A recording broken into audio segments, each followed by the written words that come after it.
Jimmy the Kid is the story of some inept hoodlums trying to kidnap Gary Coleman. He plays the son of two rich country and western singers played by Cleavon Little and Fay Hauser. Of course, what is supposed to add to the humor is that Coleman doesn't really mind being kidnapped. It's all very exciting to him. He's smarter than his captors, led by Paul Lamont. After the kidnapping actually takes place, it seems that all we get are chase scenes and more chase scenes and tires screeching. It really gets old after the first couple of times. The humor is tired, uninspiring, and downright stupid. Now here in this scene, Ruth Gordon calls Coleman's parents to give them instructions, and she has to read them from a book. Yeah, now where do I meet you? Now, take the caddy and drive to the Garden State Parkway. The what? Oh, wait. That's New Jersey. Here, wait a minute.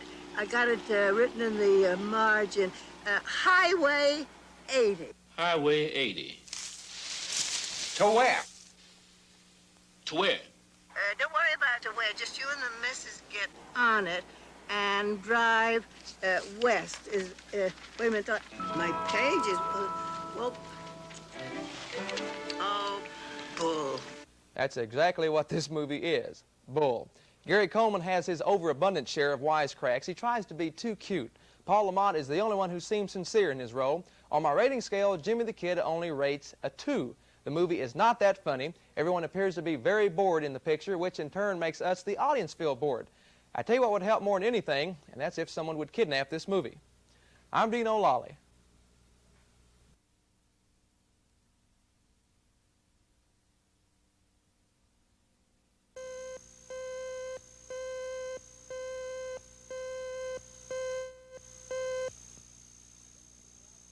A new movie is out called 48 Hours. It stars Nick Nolte and Eddie Murphy. The film is an action-packed urban thriller that is very funny. But it's not just a comedy. 48 Hours contains raunchy language. It's bloody and violent, so be prepared. Nick Nolte stars as a rough San Francisco detective who, with the help of a small-time hood played by Eddie Murphy, search for 2 escaped convicts. The performances are good, particularly Eddie Murphy's, as this is his film debut. Yeah. I'd like something to drink, preferably some vodka. Maybe best have a Black Russian. Black Russian. You would have said Black Russian. That's a funny joke. I get it. I'm black. No, that's funny. No, I just rather have plain old vodka. That'd be nice. You know, as long as we standing here talking, you know, we're all friendly. I'm looking for a good old boy by the name of Billy Bear. I was wondering if you might be able to help me find him. Never heard of him. Oh, I bet he has. Rated R for good reasons. 48 Hours rates a 7. For re-releases, you can't go wrong seeing Time Bandits or The Empire Strikes Back. First Blood is still playing in local theaters. It shows there is life beyond Rocky for Sylvester Stallone. Rated R, First Blood also rates a 6. The Man from Snowy River is an excellent movie for those who haven't seen it. And for parents looking for a good movie for the kids, try The Last Unicorn. It's a pretty good animated feature. And that's all for now. Until next week, I keep forgetting, am I Dino Lolly? Yeah.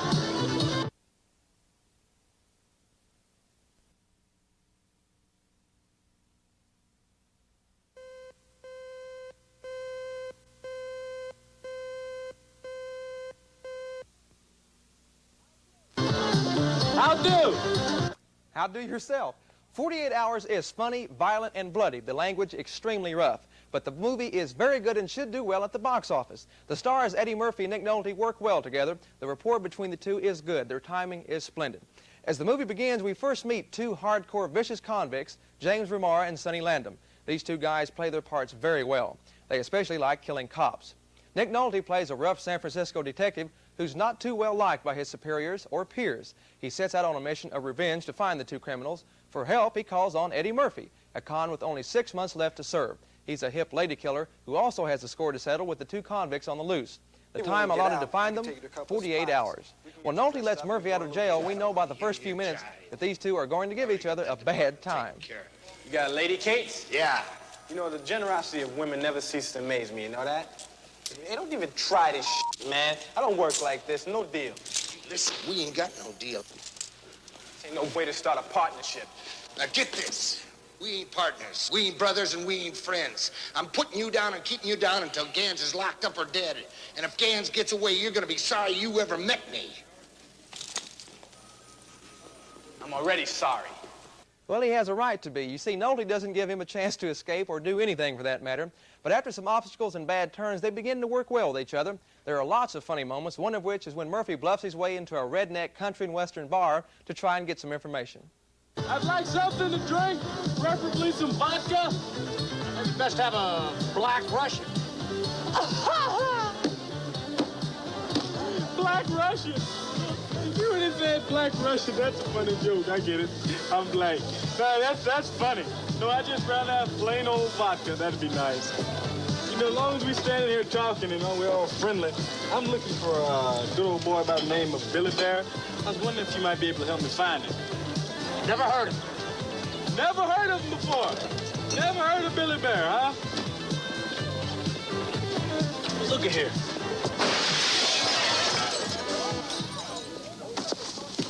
You heard of him now, man? I think I've heard of him now, so you don't have to go on. Eddie Murphy's acting debut is impressive. He's a little rough around the edges, but the talent is there. He carries himself well through the film. Nick Nolte is somewhat believable as the rugged detective, but there are times he did overact. Annette O'Toole has a small part as Nolte's girlfriend. The two actors playing the escaped convicts put in such good performances, it's very easy to hate them. On my rating scale, 48 Hours rates a 7. And let me repeat, the language is unusually rough. In fact, they do go overboard on the use through the film. Director Walter Hill keeps the pace moving, and although some of the action is predictable, it's still entertaining. Now, don't go see 48 Hours thinking it's just a comedy. It isn't. Keep in mind, some parts are brutal, bloody, and violent. And by the way, the ending of 48 Hours leaves things open for a possible sequel. I'm Dino Lolly.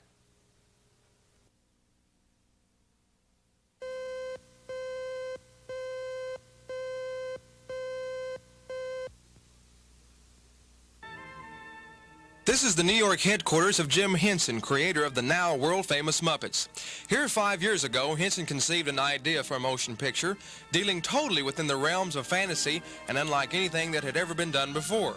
It was to be the world's first live-action all-creature feature involving a world in which everything had an intelligence and life. The idea came kind of at the time we did the characters for Saturday Night Live. We did a few characters for that show that were quite unlike anything we'd ever done with the Muppets. They were sort of halfway between the very realistic thing we're doing now in Dark Crystal and a cartoon sort of effect. To create the look of this story, Henson hired the renowned English illustrator and fantasy artist Brian Froud. His task was to design the total world of the Dark Crystal and its inhabitants.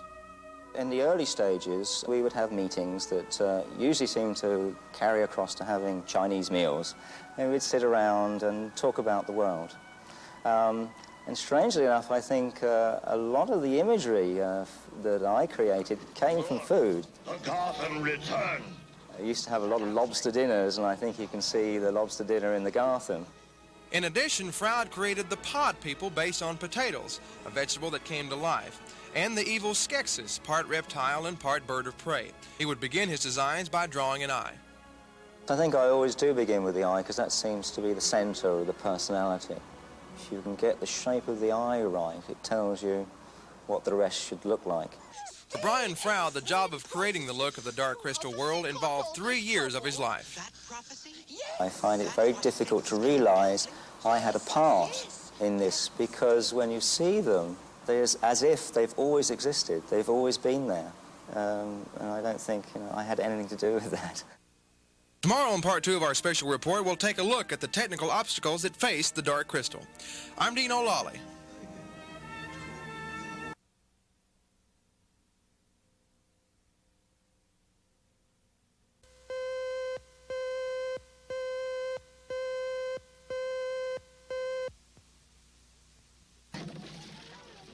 Technically speaking, Jim Henson's new motion picture fantasy, The Dark Crystal, is a remarkable achievement in the art of filmmaking. It's the first live-action all-creature feature in movie history and is based on designs by English fantasy artist Brian Froud.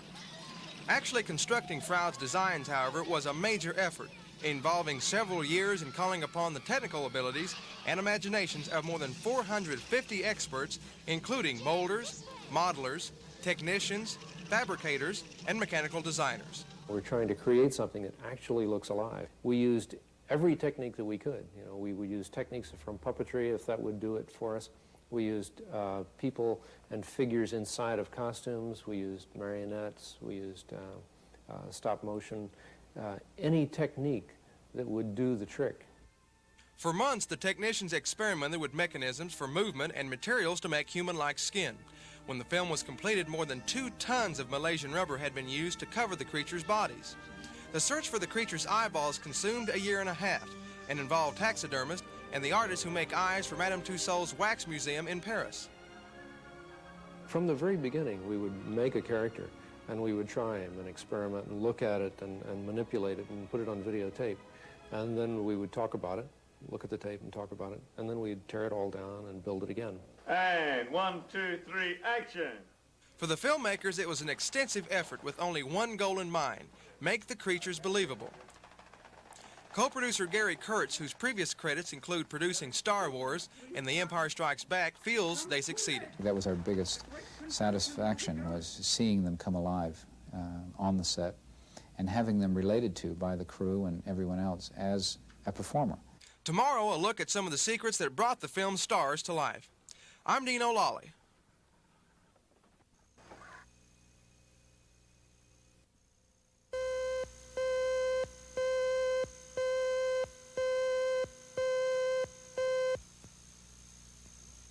And action!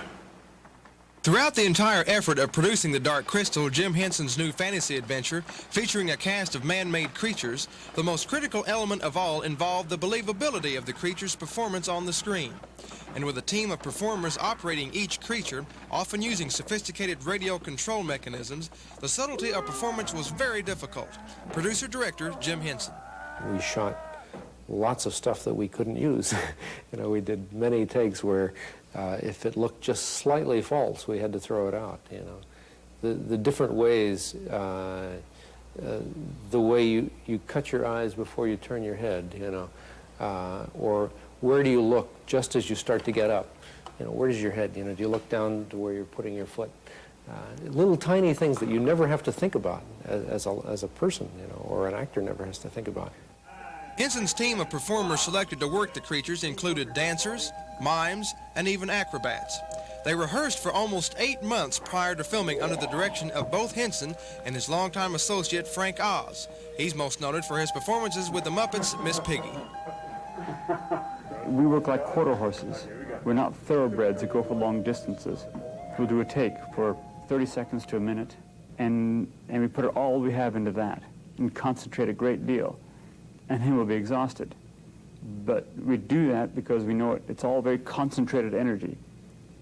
And that's where the excitement comes. You rehearse it and rehearse it and rehearse it, and then it just happens, hopefully. It just cooks. This is no Gelfling! Of course I'm no Gelfling! The actual process of filming Dark Crystal took almost a year and involved not a single human on screen. Just dozens of creatures, each with its own distinctive characteristics, personality, and movement, and each very difficult. They're all difficult, and they're all challenging. I mean, we knew that going in. We knew that it'd be very difficult, but we knew it'd be exciting. And so it was both. Tomorrow, a look at the art of the Dark Crystal. I'm Dino.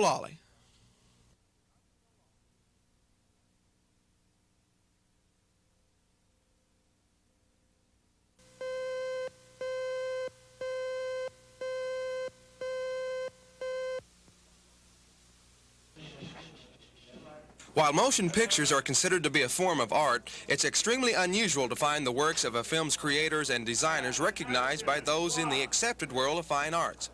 However, that honor has been bestowed on the artist and craftsman responsible for The Dark Crystal, the new film created by Jim Henson, the man who made the Muppets a household name. Here at New York's prestigious Lincoln Center, and subsequently at a museum in Los Angeles, visitors were afforded a rare opportunity to examine in detail the art of the Dark Crystal. Museum Director Dr. Robert Henderson. This is the Library and Museum of the Performing Arts, and we make the distinction between that and fine arts, though I think that this particular exhibit represents a form of fine arts, both a kind of sculpture and certainly the drawings of the designer and the renderings and so on are a form of fine art. Under the guidance of artist Brian Froud, 3 years of work went into the design and creation of these fantasy characters and the world in which they live. The concern for detail was an enormous undertaking that involved the skills and talents of many people. As the filming of The Dark Crystal began, the concept for an exhibit of this type came from Jim Henson himself.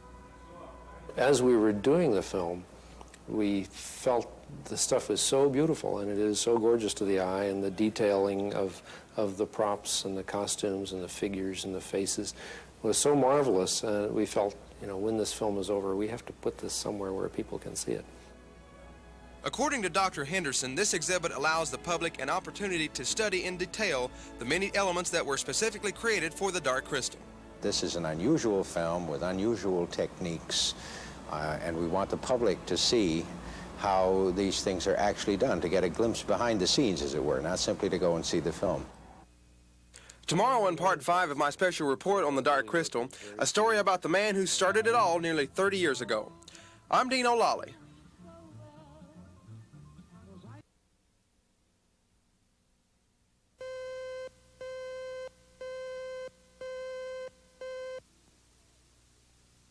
Black magic has me in a spell. Who would have ever guessed that one of the greatest success stories in entertainment history would have begun like this? Down my spine. The same old witchcraft when your eyes meet mine. These crude puppet characters were known as Sam and Friends. They became a local institution, appearing nightly on a Washington, D.C. television station for 8 years. They were the creation of a University of Maryland art student named Jim Henson. In the very beginning, the first things I was doing were all record pantomimes. It was a long learning process. I mean, some of our early work was very crude, and I did some commercials back in those days too. But when I look at it now, I'm embarrassed. I won't show it to anybody. Okay, buddy, what do you think of Wilkins coffee? I never tasted it. Now, what do you think of Wilkins? From such beginnings, Henson's puppets, later named the Muppets, went on to become superstars via TV's Sesame Street and the phenomenally successful Muppet Show, as well as 2 major movies. Time magazine called them almost certainly the most popular entertainment produced on Earth. It's certainly been very gratifying. It's been delightful. You know, it was probably certainly more than I was expecting them to go in the direction of, but it's been a very nice career. And now, 27 years since it all began, Henson is moving in new directions with the creation of his most ambitious effort yet, The Dark Crystal, a fantasy adventure film, the first live-action all-creature feature in movie history, and technically one of the most stunning achievements in the art of filmmaking. Not bad for a college art major who made a career out of playing with puppets. I'm Dino Lolly.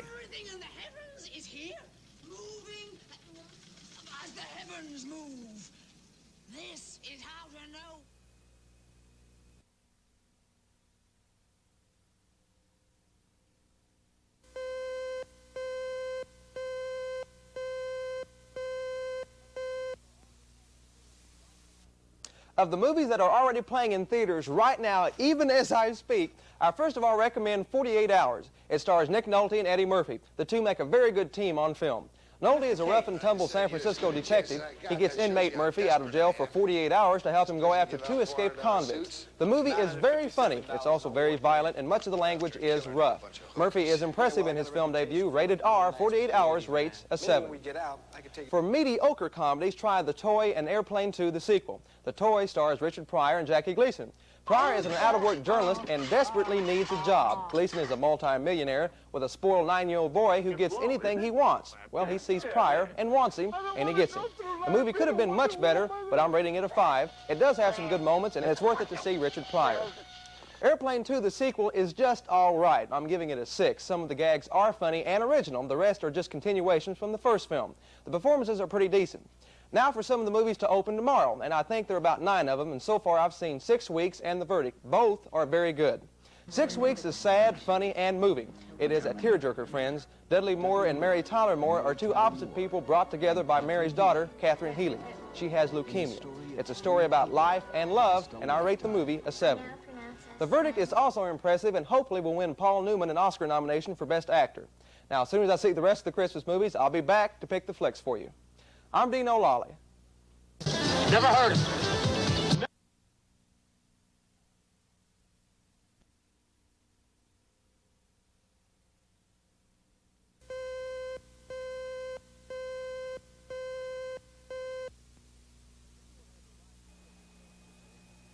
If anyone has a right to feel successful, certainly it's Mary Tyler Moore.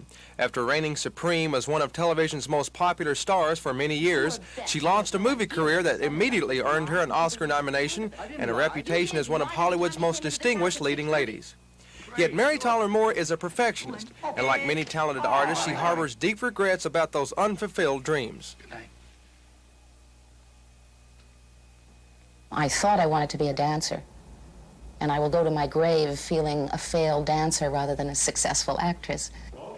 In her new film, 6 Weeks, co-starring Dudley Moore, Mary plays the mother of an aspiring ballerina played by 13-year-old Catherine Healy, who in real life is in fact an accomplished dancer. I saw more than a little bit of myself in her. I saw in her the things that I didn't have the courage to nurture, and that is the complete dedication to ballet. Catherine, as of this point, does not want to be an actress. She wants to be a ballet dancer. And she's willing to make that sacrifice, to devote her life to it, to the exclusion of many other things that are a source of joy. And I couldn't do it. I knew that I was going to have a broader experience in life than ballet. But in the film 6 Weeks, Mary enjoys the best of both worlds. In addition to acting, she performs a ballet scene, her first ever in a feature film, and in some small way, perhaps, a long-lost dream come true. It's just Catherine and me doing some ballet bar exercises. And I think that, probably more than any other scene in which there was dialogue, communicated the closeness because we felt it. There was that very important element in both our lives that we shared, we had in common. Tomorrow, a glimpse of the multi-talented Dudley Moore at work in the second part of my special series on the movie 6 Weeks. I'm Dino Lawley.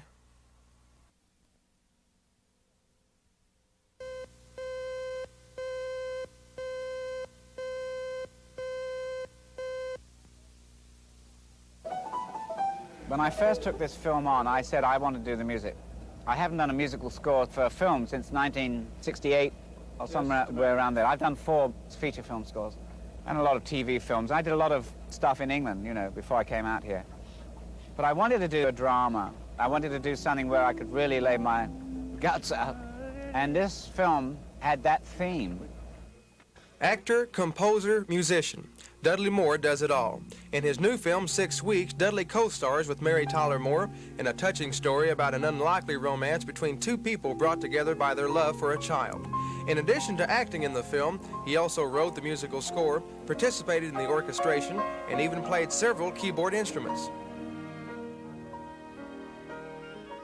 I just wanted to have that enormous tenderness that I felt during the film, enormous warmth and love and joy and sadness, that sort of bittersweet combination, nostalgia rather than sentimentality. I scored it for solo piano accompanied by electronic piano. I loved the sort of haunting quality of an electronic piano where you use phases, which gives it a sort of a mysterious, echoey effect. And the piano, the sort of bell-like tones of the piano on top are very beautiful in contrast. Also, I wanted to play both instruments myself because I knew exactly what I wanted to do from an interpretive point of view. Although the rigors of this multifaceted effort demand more time and energy than usually required of a single artist in a film production, Dudley Moore finds a certain solace in doing it all. It's really ecstatic for me. I don't know why I don't do it more. Maybe I want to be a little more miserable. I don't want to be too happy all at once, you know. Tomorrow, a look at the chemistry that developed between Dudley and Mary Tyler Moore during the filming of 6 Weeks. I'm Dino Lawley.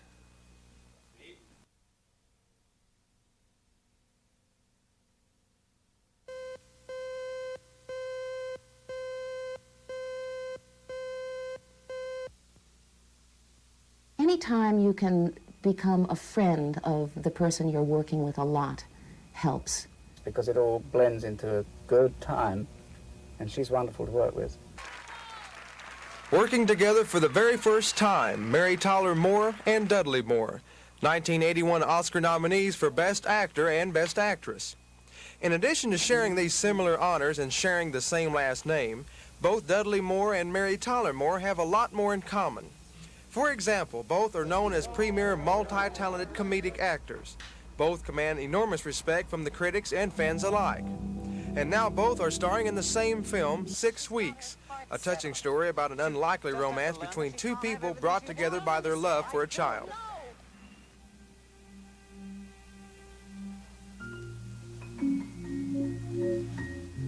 "6 Weeks" marks Dudley's first effort in a dramatic movie role and Mary's second.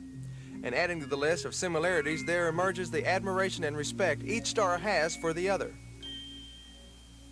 I so admire that man, and I knew, in spite of the fact that, to my knowledge anyway, he has never done a straight dramatic role. Now, true, he plays a character who has a sense of humor, so there are many laughs in the picture, and mostly Dudley's laughs. But in essence, it required straight, honest, eye-to-eye, simple emotion contact, and he's devastating. And I knew he would be. She's just delicious and lovely. I really love working with her. She's very electric and alive, and she has this wonderful ability to have fun. Off screen, we were laughing much of the time. I think I lost 5 pounds just from laughter. Just great. Tomorrow in part 4 of my special series on the movie 6 Weeks, a personal profile of Dudley Moore. I'm Dino Lally. And positively.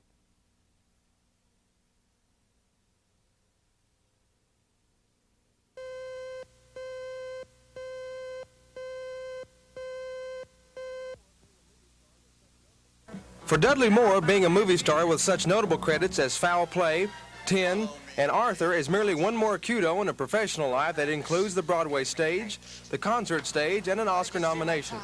Dudley Moore, it can be understated, is a diversified talent, but the road to success hasn't always been smooth. It included years of therapy. Some people are quite disdainful of the methods that I've used, you know. Therapy is not in very good taste in some quarters, and positively ridiculous in others. I think it's one of the most important things in life if you haven't already got it. You really have to get to a point where you say and do what you feel and let it out, and maybe it's that quality that is very useful to have in front of a camera. Having come to terms with himself as a person, Dudley Moore is now challenging himself as an actor. In his new film, 6 Weeks, co-starring Mary Tyler Moore, he is tackling his first dramatic role. Sort of interesting casting, shall we say. Other people have been interested in the script. I think Nick Nolte and Sylvester Stallone. So going to me was sort of seems almost an eccentric move. But I was passionate about the subject, and I do try and express who I am as naturally and honestly as I can. And I think it was the fact that I could bring some humor to it that maybe attracted them. In addition to starring in 6 Weeks, Dudley also composed the musical score and performed the keyboard solos. It's readily apparent that Dudley Moore is a man who has learned to enjoy his work and enjoy life. I'm very clear about where I stand, which is all I can hope for. Happiness comes and goes, sadness comes and goes, and all those other things. And death, hi, how are you? Just stay away a little longer. I'm Dino Lally.